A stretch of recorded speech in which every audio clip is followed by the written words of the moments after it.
नमस्कार, जय हिंद, जय भारत। भारतीय अवाम ताकत दल अपने भारतीय भाई बहनों अर्थात अपने देश भारत की जनता अर्थात अपनी भारतीय अवाम से भारतीयता आधारित आपसी श्रद्धा, भारतीयता आधारित आपसी प्रेम, भारतीयता आधारित आपसी श्रद्धा, भारतीयता आधारित आपसी स्नेह, भारतीयता आधारित आपसी प्रेम, भारतीयता आधारित आपसी अखलाक मोहब्बत, भारतीयता आधारित आपसी सहयोग, भारतीयता आधारित आपसी सम्मान, भारतीयता आधारित आपसी एकता, भारतीयता आधारित आपसी भाईचारा तथा भारतीयता आधारित आपसी सद्भाव को समझने व उसे आत्मसात करके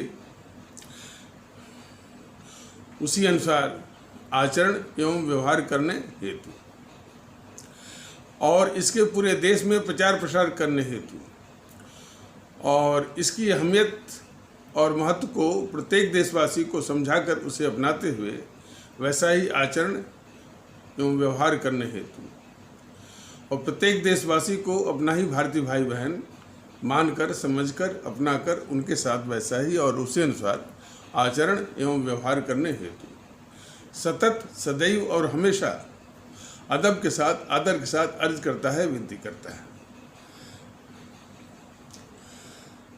सर्वप्रथम हमारे आदरणीय भारतीय भाई बहन, हमारी आदरणीय भारतीय अवाम को रक्षाबंधन और ईद उल जुहा के शुभ और पावन अवसर पर अपने आदरणीय भारतीय भाई बहनों या अपने आदरणीय भारतीय अवाम को ढेर सारी बधाइयाँ। भारतीय अवाम ताकत दल की ओर से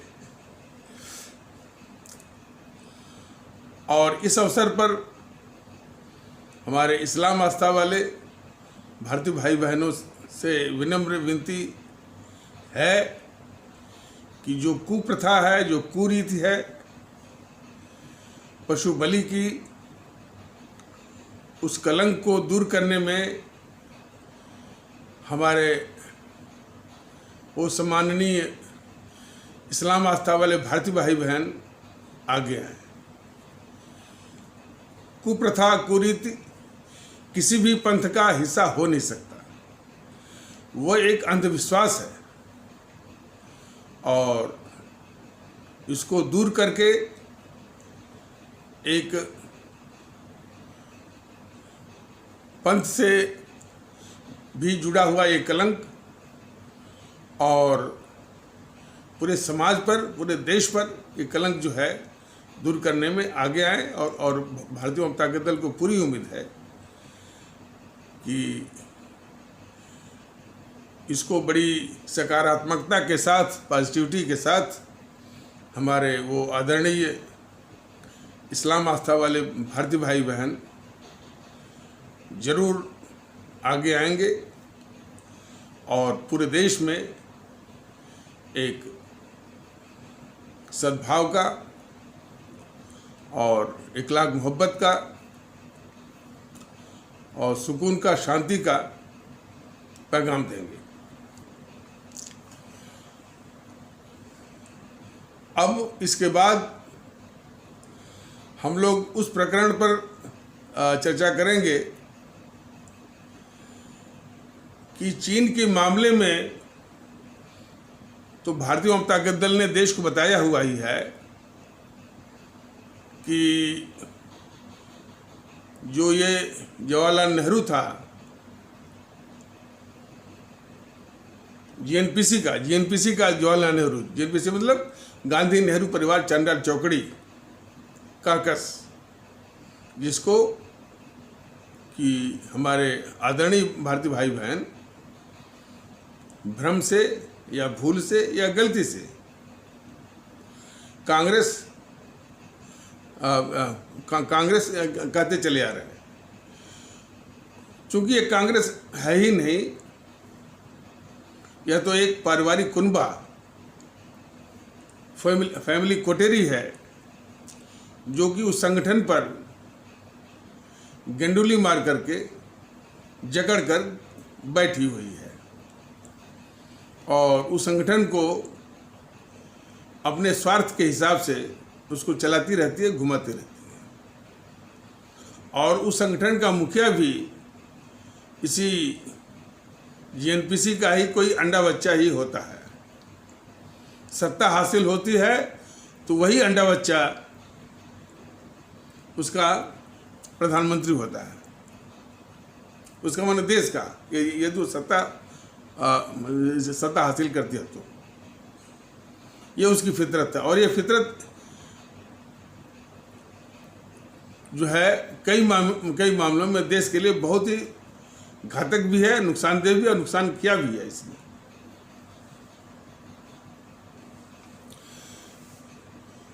तो वो जीएनपीसी की जो फितरत रही है, एक तो कुछ अपवादों को छोड़ करके वह बहुत वो निकृष्ट और शातिर अपराधियों का एक गिरोह या गैंग है और अपने देश की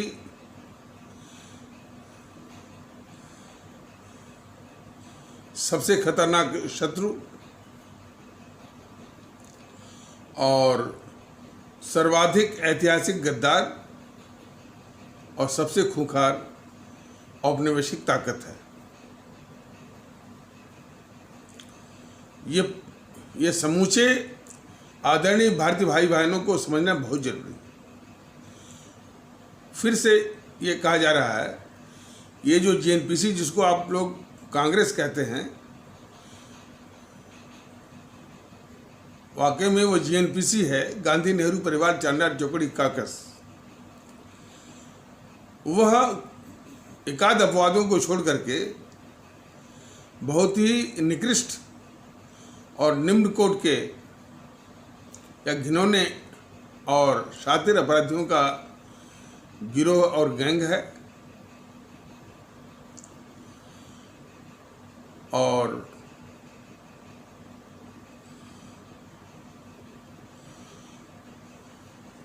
अपने देश की सबसे खतरनाक शत्रु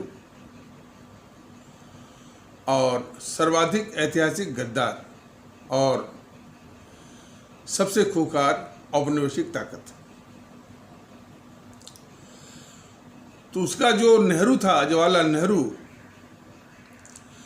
वो अंतर्राष्ट्रीय साम्राज्यवादी ताकतों का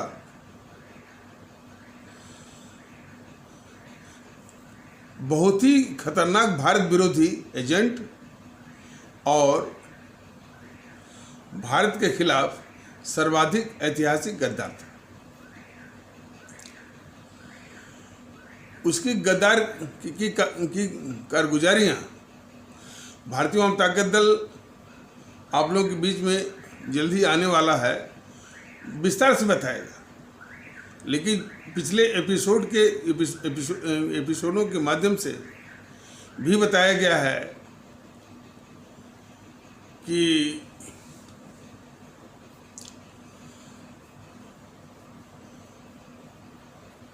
वो सुभाष चंद्र बोस के विषय में उनको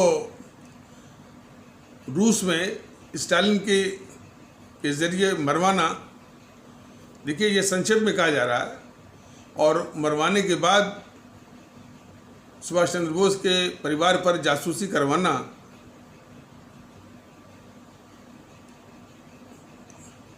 और एक झूठी कहानी गढ़ना की, और वो झूठी कहानी सिर्फ इसलिए कि लोगों का ध्यान उधर न जाए कि किस तरह से साजिश करके स्टालिन की मदद से नेहरू ने हमारे राष्ट्रभक्त शिरोमणि नेताजी सुभाष चंद्र बोस को रूस या साइबेरिया के किसी जंगल के जेल में निर्मम यातनाएं देकर यम मरवाया था, ये गद्दार नेहरू। और इसके बाद जो है सुभाष चंद्र बोस के परिवार पर जासूसी करवाया, ताकि ये उसको खबर मिलती रहे कि सुभाष चंद्र बोस को मरवाने के बाद उनका परिवार क्या कहता है, किससे मिलता है, किससे जुलता है। ये गुप्त रूप से वो पता करता था। तो इतना गद्दार था। और उसको इतने से ही संतोष नहीं हुआ, तो 1947 में जो गवर्नर जनरल थे लॉर्ड माउंटबेटन, उनसे मिलकर के वो दस्तावेज तैयार करवाया जिसमें हमारे राष्ट्रभक्त शिरोमणि नेताजी सुभाष चंद्र बोस को,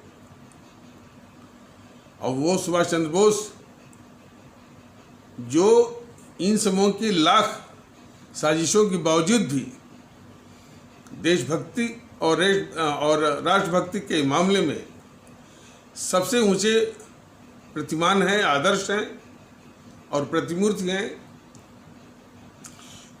तो उन राष्ट्रभक्त शिरोमणि नेताजी सुभाष चंद्र बोस को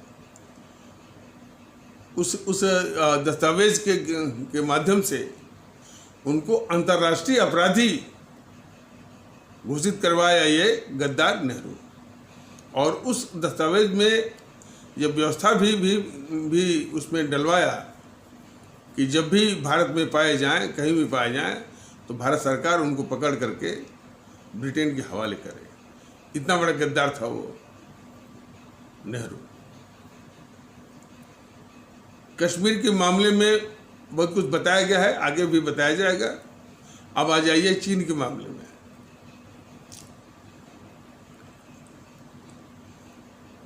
वो उसमें सेना अध्यक्ष थे राय बूचर।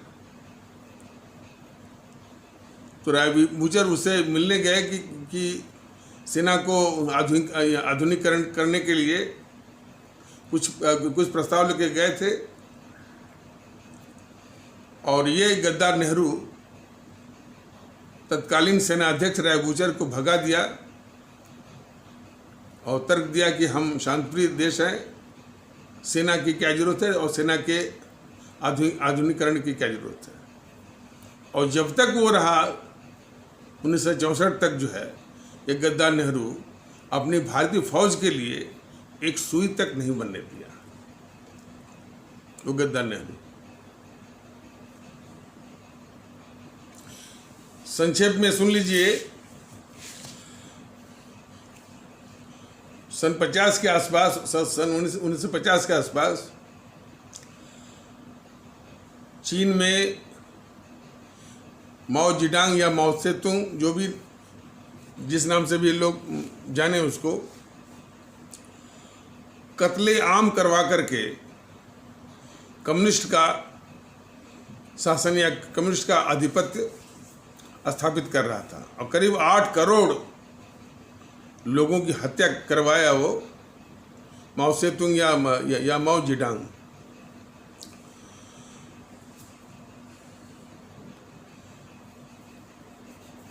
ये भारत और चीन के बीच में तिब्बत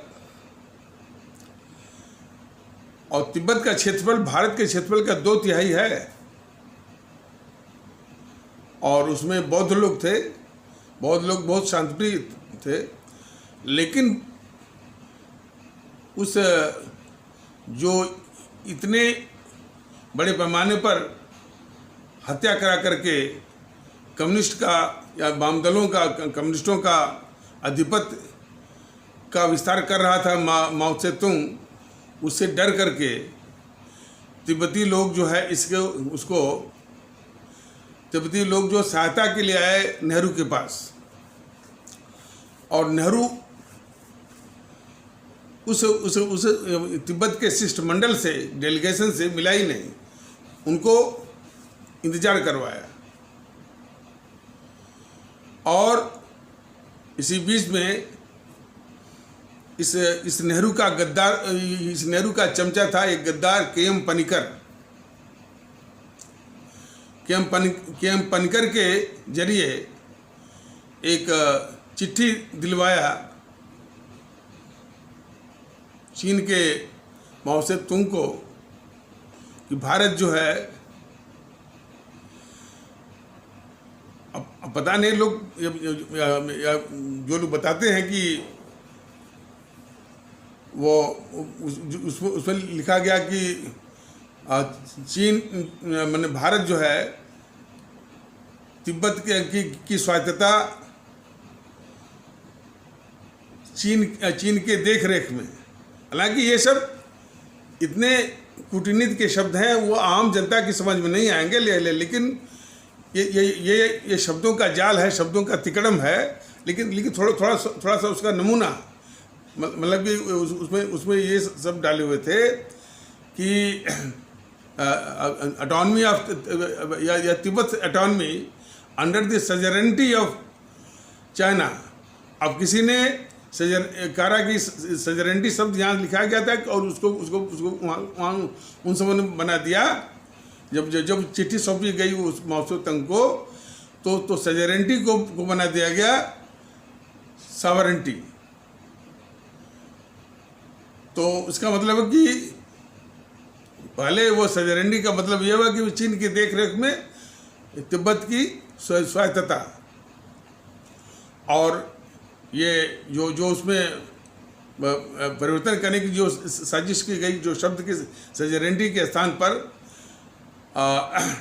सॉवरेंटी डाली गई कि चीन की संप्रभुता के अधीन उसकी स्वायत्तता, तो उसका कोई मतलब नहीं है, ये तो एक साजिश का है।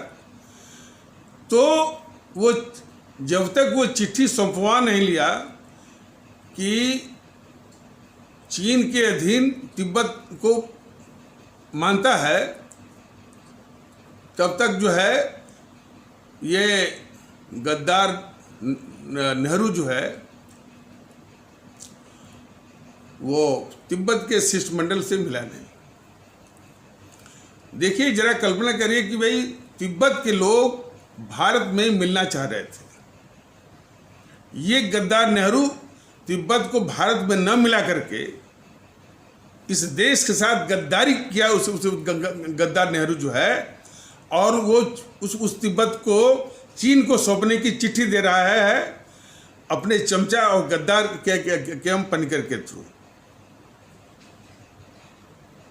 हमारे देश के आदरणीय भारतीय भाई बहन बतावन या सोचें या देखें कि इस नेहरू से बढ़कर के पूरे इतिहास में कौन गद्दार होगा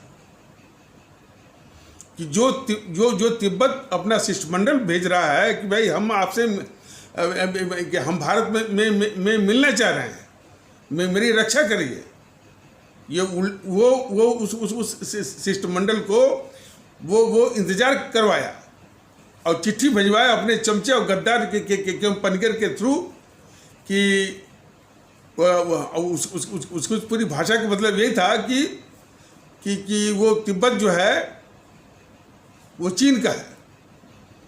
शब्दों के जाल में अपने देश को ना शब्दों के जाल में भारतीय ताकत दल वैसे उन शब्दों को समझता है, जानता भी है, लेकिन उस जाल में अपने आदरणीय भारतीय भाई बहनों को उलझाना नहीं चाहता है। उसका मतलब ये था कि जब तक कि वो उस तिब्बत को लिखित रूप में चीन के अधीन नहीं कर लिया, तब तक वो शिष्टमंडल से मिला भी नहीं, और शिष्टमंडल से यह कहकर लौटा दिया कि आप उसको चीन को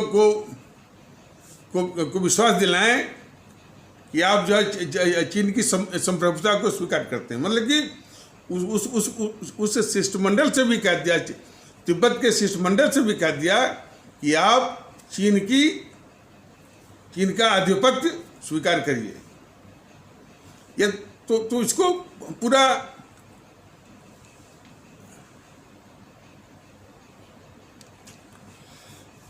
तो वो शिष्टमंडल को भी लौटा दिया, कहा कि आप जाकर के चीन से मिलिए और चीन को विश्वास दिलाइए कि आप जो है चीन के आधिपत्य को स्वीकार करते हैं। तो इसको जरा समझने की आवश्यकता है हमारे आदरणीय भारतीय भाई बहनों को कि वो तिब्बत जो जिसका कि क्षेत्रफल हमारे भारत के क्षेत्रफल का 2/3 और सामरिक दृष्टि से बहुत ही महत्वपूर्ण भारत के पक्ष में, वो तिब्बत चीन की विस्तारवादी और जो कत्लेआम करवा रहा था माओ से तुंग, उसे डर करके भारत से भारत में विलय चाहता था अब अपनी रक्षा के लिए। वो गद्दार नेहरू भारत के प्रधानमंत्री रहते हुए उस तिब्बत को चीन के हवाले करता है, और जब तक कि वो लिखित रूप में केम्पनिकर के द्वारा लिखित रूप में वो हवाले करता है। और इतना ही नहीं, चीन जब आक्रमण करने वाला था, और चीन उस समय संयुक्त राष्ट्र संघ का सदस्य भी नहीं था, तो जब वो आक्रमण करने वाला था तो इसने चिट्ठी के द्वारा उसको आगाह किया कि अभी आक्रमण करने का समय नहीं है, आक्रमण करोगे तो जो है और भी जो ब्रिटेन अमेरिका देश जो हैं वो विरोध करेंगे तुम्हारी वो सदस्यता का, तो अभी आक्रमण का समय नहीं है, पहले हम तुमको बनवा देते हैं संयुक्त राष्ट्र संघ का सदस्य, इसके बाद तुम उस पर कब्जा कर लो तिब्बत पर। ये चीन का एजेंट बन करके ये गद्दार जो है, तो फिर जब वो सदस्य बन गया, इसके बाद आक्रमण किया और चीन को पूरा कब्जे में कर लिया। और संयुक्त राष्ट्र संघ ने भारत को सुरक्षा परिषद की अस्थायी सीट दिया था भारत को, वो अस्थायी सीट, परमानेंट सीट, जिसके लिए ये भारत जो है दर दर की ठोकरें खा रहा है। हर जगह जाता है तो समर्थन दिलवाता है कि भाई भारत भी सुरक्षा परिषद का अस्थायी सदस्य बन सकता है। कब से ठोकर खा रहा है? वो अस्थायी सीट भारत को मिली हुई थी, ये गद्दार नेहरू उसी चीन को दे दिया, और उसको संयुक्त राष्ट्र संघ का वो सदस्य भी बनवाया, तिब्बत भी दे दिया। और यहाँ पर एक धोखेबाजी वाला नारा जो है चीन के प्रधानमंत्री को बुलवा करके, चाउ एन लाई को बुला करके एक धोखेबाजी वाला नारा, हिंदी चीनी भाई भाई, धोखेबाजी भाई, और इस नारे के तहत जो है भारत की पीठ में छुरा भोंकवाया और आक्रमण करवाया। और इसके बाद जो है अक्साई चीन से जो है 39,000 वर्ग मील और दिया चीन को, ये गद्दार नेहरू। और जब संसद में लोगों ने पूछा, खास करके महावीर त्यागी ने पूछा कि भाई आपने क्यों दे दिया, तो बेहयाई भरा जवाब देता है कि उस अक्साई चीन में घास भी नहीं उगती। महावीर त्यागी ने यहाँ तक कह दिया कि मिस्टर नेहरू, आपके सर पर भी बाल नहीं उगते, तो क्या आपके सर को भी काट करके चीन को दे दिया जाए? महावीर त्यागी की यह बहुत बड़ी गलती थी, वो सर कटवा दिए होते उसका, नेहरू का, तो इस देश को कुछ तो राहत मिलती। तो जरा समझिए कि ये नेहरू जो है अपने देश के खिलाफ गद्दारी करने के लिए सेना के लिए एक सुई तक नहीं बनने दिया। तिब्बत चीन की विस्तारवादी और जो कत्लेआम करवा रहा था कम्युनिस्ट पार्टी वहाँ की, उसे डर करके भारत में विलय चाहता था। गद्दार नेहरू भारत का प्रधानमंत्री की क्षमता में उस तिब्बत को भारत में न मिला करके भारत के दुश्मन और दुश्मन नंबर 1 चीन को सौंपता है, और भी लिखित रूप में अपने चमचे और गद्दार केम्पनिकर के जरिए चिट्ठी भिजवा करके। और फिर इस देश में एक बिल्कुल झूठा धोखेबाजी वाला वो नारा लगवाता है चीन के प्रधानमंत्री को बुला करके, हिंदी चीनी भाई भाई का। और फिर जो है फिर आक्रमण करवाता है उसी चीन से ये नेहरू, और फिर जो है 39,000 वर्ग मील और अक्साई चीन और देता है। और फिर उसे यानी पूरी जो है सीमा पर, यानी भारत चीन की सीमा पर एक सड़क तक नहीं बनने दिया। मैंने नेहरू के बाद इंदिरा थी, राजीव थे, सब थे, और वो बराबर चीन घुसपैठ करता रहा, घुसता रहा, और 10,000 वर्ग मील और दे दिया जेएनपीसी वालों ने, गांधी नेहरू परिवार चंडल चौकड़ी वालों में। उस चौकड़ी में गद्दार इंदिरा भी थी, गद्दार राजीव भी था, और भी सब थे।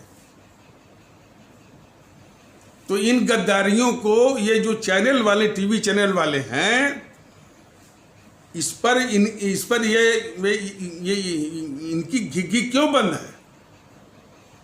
वो इतने गद्दार नेहरू के विषय में इन चैनल वालों जो चैनल पर भाग लेने आते हैं, जो एंकर हैं, उनकी घिघी क्यों बंद है? बीजेपी की घिघी क्यों बंद है? मोदी की घिघी क्यों बंद है? इसीलिए भारतीय जनता दल बराबर कह रहा है, यह मोदी इस देश के लिए बहुत ही बड़ा अभिशाप है, जो कि इन सारे गद्दारों को की गद्दारी को छुपा भी रहा है। उसके सारे नेता, उसके सारे प्रवक्ता नेहरू की गद्दारियों को, गद्दार इंदिरा की गद्दारियों को, राजीव की गद्दारियों को, और इस समय गद्दार राहुल, गद्दार जो है सोनिया, गद्दार प्रियंका की गद्दारी को छुपाने का साजिश कर रहे हैं सब बीजेपी वाले और ये मोदी। देश ये बर्दाश्त नहीं करेगा। देश तो खैर वो नेहरू का भी हिसाब लेगा, मोहनदास करमचंद गांधी को भी लेगा, छोड़ेगा नहीं उनको। गद्दार इंदिरा का भी लेगा, गद्दार राजीव का भी लेगा, पूरा हिसाब, अब पूरे वर्णन के साथ, पूरे विवरण के साथ, पूरे फैक्ट के साथ। और जो ये तीन जो तिगड़ी है गद्दार की, सोनिया, राहुल और प्रियंका, उसके साथ बीजेपी की भी गद्दारी का हिसाब ये देश लेगा कि इन सारे गद्दारों की जो रक्षा की जा रही है मोदी जी के द्वारा और बीजेपी के द्वारा, ये समित पात्रा को मालूम नहीं है, सुधांशु त्रिवेदी को मालूम नहीं है, जितने बीजेपी के प्रवक्ता हैं उनको मालूम नहीं है, और उल्टे आकर के जेएनपीसी के प्रवक्ता, वाम दलों के प्रवक्ता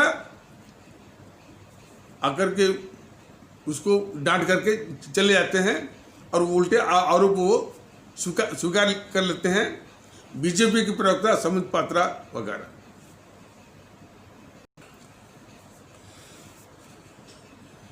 देखिए, फिल्में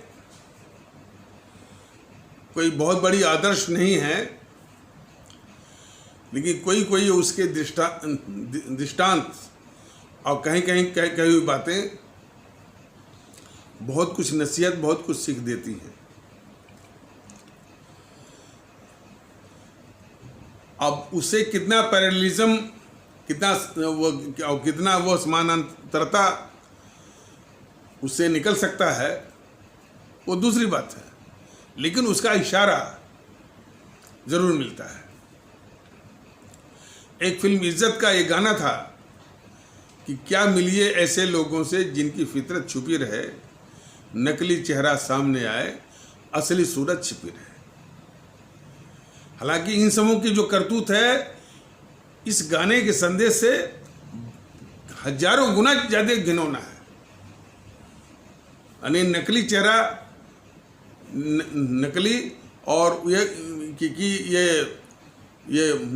अल्पसंख्यकों के हितैषी हैं, तो शेड्यूल कास्टों के हितैषी हैं, तो इसके कुछ नहीं, ये सबके दुश्मन है, देश के दुश्मन है।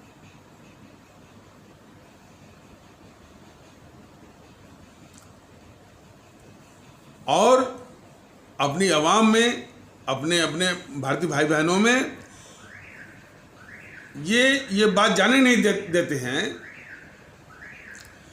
कि ये देश के गद्दार हैं।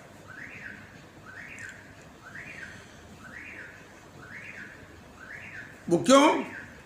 कि पूरे जो हमारे भारतीय समाज के लोग हैं, जिसमें कि कई पंथ के मानने वाले हैं और हमारे भारत के विभिन्न यानी भौगोलिक क्षेत्रों में निवास करते हैं, उनकी और कई जो है भारतीय भाषाएं भी बोली जाती हैं, वो सभी भारतीय भाषाएं हैं। तो इसी भेद विभेद के आधार पर वो राजनीति या स्वार्थ नीति चलाते हैं और यही चीज भर दी है। अब जब किसी में जातिवाद भरा जाएगा कि भाई तुम ठाकुर हो, ब्राह्मण हो, ब्राह्मण हो, तो फिर ये भावना है कि भाई जो ठाकुर के साथ गद्दारी करेगा वो गद्दार है, जो ब्राह्मण के साथ गद्दारी करेगा वो ब्राह्मण है, जो हिंदू के साथ गद्दारी करेगा वो गद्दार है, जो मुसलमान के साथ गद्दारी करेगा वो गद्दार है। लेकिन जो देश के साथ गद्दारी करेगा वो गद्दार नहीं है। इसीलिए तो इनके जातिवाद फैलाने का, संप्रदायवाद लोगों के दिमाग में भरने का, भाषावाद लोगों के दिमाग में भरने का, प्रांतवाद भरने का बस एक मुख्य कारण है कि एक तो देशभक्ति की बात को समाप्त कर दिया जाए और देश के गद्दारों को गद्दार न समझा जाए, और बात आए भी तो कोई भावना न हो, कोई विरोध न हो, कोई उबाल न हो, कोई क्रोध न हो, कोई गुस्सा न हो। तो इसलिए जो है ये जो इन पार्टियों के द्वारा जो जातिवाद चलाया जाता है, संप्रदायवाद चलाया जाता है, भाषावाद या प्रांतवाद, उसके जो है उसके पीछे ये भी एक कारण। तो खैर, तो ये समझने की आवश्यकता है कि जो ये चर्चाएं जो चलती हैं, जिस तरह का हवा बनाया जाता है, नेहरू की इतनी घोर गद्दारियों को छुपाने वाला ये चैनल, छुपाने वाले ये भौतिक वर्ग भी इस देश के गद्दारी हैं, बहुत बड़े दुश्मन हैं इस देश के। तो आ जाइए वही गाना कि क्या मिलिए ऐसे लोगों से जिनकी फितरत छुपी रहे, नकली चेहरा सामने आए। नकली माने जो छलने वाला चेहरा सामने आता है, और जो उनकी कारगुजारियां हैं वो छुपी रहती हैं, उसका मतलब यही हुआ। तो नकली चेहरा सामने आए और असली सूरत छिपी रहे। तो उसी गाने का एक अंतरा है, एक स्टैंजा है, यह पद है कि जिनके जुर्म से दुखी है जनता हर बस्ती हर गांव में, जिनके जुर्म से दुखी है जनता हर बस्ती हर गांव में, दया धर्म की बात करें वो बैठी सजिए सभाओं में। तो ये जो कह रहा है कि भाई जिस गद्दार जीएनपीसी से पूरा देश लहूलुहान हुआ है, इतने और इतने जख्म दिए गए हैं इस गद्दार जीएनपीसी के गद्दार नेहरू, गद्दार इंदिरा, गद्दार ये राजीव, गद्दार जो है ये अभी भी ये गद्दार सोनिया, गद्दार राहुल, और ये गद्दार जो है प्रियंका के द्वारा इतने जख्म दिए गए हैं। और वामदल तो इनकी परंपरा ही है इस मुल्क के साथ गद्दारी करने का। इन वामदलों को जो चीन ने 8 करोड़ लोगों की हत्या करवाया, इस पर खामोश हैं और कोई पूछता भी नहीं इनसे। रूस में जो कत्लेआम करवा 2 करोड़ लोगों की मरवाया, उस पर भी खामोश रहते हैं यहाँ के वाम दल, और कोई पूछता भी नहीं है। कंबोडिया में 20 लाख जो पाटपॉल के जरिए जो है 20 लाख लोगों का कत्लेआम करवाया। और भारत में भी ये वाम दलों में जहाँ जहाँ सरकारें होती है वो हत्या गुंडई। तो समझ जाइए कि ये देश इस देश की स्थिरता के लिए बहुत बड़ा खतरा है। वो मानसिकता जो है, नेहरू ऐसे गद्दार को कोई हमने पूरी मानसिकता बिल्कुल ठप है, काटा तो खून नहीं, कोई गद्दार कहने वाला नहीं। लेकिन हमारे आदरणीय भारतीय भाई बहन बिल्कुल देख लें कि भारतीय वाम ताकत दल ये मानता है कि हम सभी के रगों में राष्ट्रभक्त शिरोमणि नेताजी जी सुभाष चंद्र बोस का खून दौड़ रहा है। हमारी आपकी रगों में शहीद आजम भगत सिंह का खून दौड़ रहा है। हमारे आपके रगों में अमर शहीद चंद्रशेखर आज़ाद का खून दौड़ रहा है। हमारे आपके रगों में अमर शहीद अशफाकुल्ला आदि का खून दौड़ रहा है। वो लहू पुकार रहा है कि इन गद्दारों को बेनकाब करो। अब बेनकाब करके जो है इस पावन भारत की धरती से नष्ट में नाबूद करो। बहुत हो चुका। वही बात जगाने के लिए भारतीय वाम ताकत दल बराबर आप सभी से विनती कर रहा है कि भारतीयता का माहौल लाइए। इस समय ने बहुत बांटा है और बांटते ही चले जा रहे हैं। बांटना ही इनकी साजिश है, बांटना ही इनकी राजनीति है, और उस बांटने के आधार पर ही ये वोट सत्ता हथियाते हैं। उनकी साजिश को शिकस्त दीजिए, और सबसे बड़ा माध्यम है बैलेट बॉक्स पर, मतपेटी पर। ये मन में ठानिए कि इन देश के गद्दारों को, गद्दार से मतलब एनपीसी, गांधी नेहरू परिवार, चांडाल चौकड़ी काकस, वाम दल, और इनकी रक्षा करने वाला बीजेपी भी गद्दार है। तो इन गद्दारों को और वो संगठन जो कि जातिवाद के आधार पर, जैसे कि उत्तर प्रदेश में अखिलेश और मुलायम की जो समाजवादी पार्टी, मायावती की बहुजन समाज पार्टी, पश्चिम बंगाल में वो ममता बनर्जी की टीएमसी, महाराष्ट्र में शरद पवार की एनसीपी और उद्धव ठाकरे की शिवसेना, दक्षिण में डीएमके और एआईएडीएमके, टीडीपी, अकाली, जो भी संकीर्णता के आधार पर समाज में भेद विभेद, नफरत और विखंडन के आधार पर जो घटिया किस्म की नीति चलाते हैं, जिसको कि इन सबों ने राजनीति का नाम दे दिया है, सबको शिकस्त देने के लिए मतपेटी पर कि इन सबों को शून्य वोट मिले। चक्कर होता क्या है कि वोट मिलने के बाद फिर इनकी दुष्टता और बढ़ जाती है। अब इस पर कुछ और वीडियो भी आएंगे। ये वीडियो कुछ लंबा हो रहा है, और भी वीडियो आएंगे, और अपने आदरणीय भारतीय आवाम को समझाना ही पड़ेगा, और जब तक कि ये समझ में ना आ जाए कि ये सब इस देश के लिए खतरनाक भी हैं, गद्दार भी हैं, इनका सफाया, इनका समूल विनाश के बाद ही देश का हित संभव है। तो इन्हीं शब्दों के साथ इस जरूरी तबसरे को यहीं पर विराम दिया जाता है। तब तक के लिए नमस्कार, जय हिंद, जय भारत।